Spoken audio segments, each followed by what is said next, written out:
مركز دار اليقين فلنون كيسنة مركز دار اليقين جزاكم الله يا أستاذنا رب سيها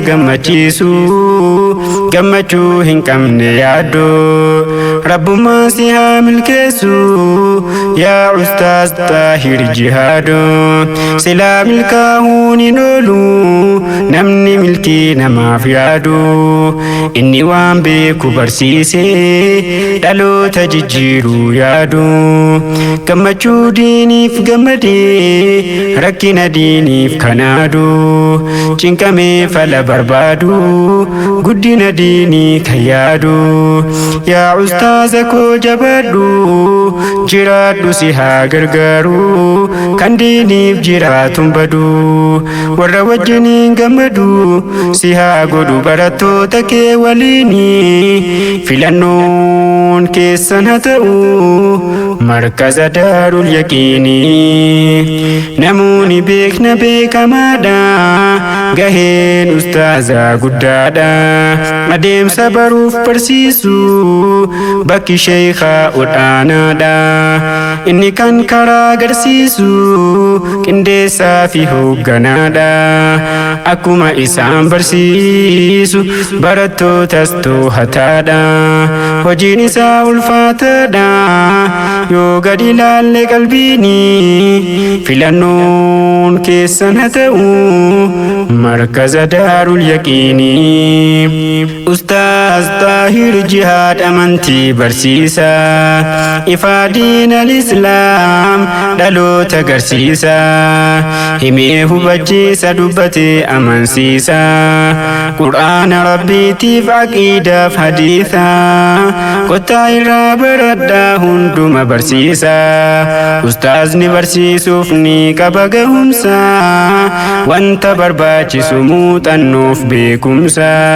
kana qofaa miti akhlaaqaa fi obsaa dhuftee ilaaluu dandeessa markaza daarul yaqiinii filannoon keessan haa ta'u markaza daarul yaqiinii askotuu irraa baradhu atuu irraa nafini askotuu irraa baradhu atuu irraa nafini kottuu waraabadhu sin dabrini asii waraabamaa jira ilmiini filannoon keessan haa ta'u markaza daarul yaqiinii filannoon keessan haa ta'u مركز دار اليقين برتوت مركز دار اليقين يا ربي أتم الكيسي يا ربي أتم الكيسي ملكيسو ديم تفكاتا مركز كيسة التيسي بقى في الدي أسكيسي إرقى في الدي أسين كيسي أسين باسين هم فقيسين إنكسارين نونجسين ملكيسي دنيا والديني فلنون كيسان haa ta'u markaza daarul yaqiini barattoota markaza kana yaa rabbi ati milkeessuuf deemta fakkaata markaza keessa tetteessi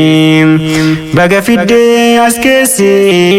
erga fiddee asiin geessi asiin baasin hin fageessin hin kasaarin hin ongessin milkeessi dunyaa waddiini filannoon keessan haa ta'u markaza daarul yaqiini.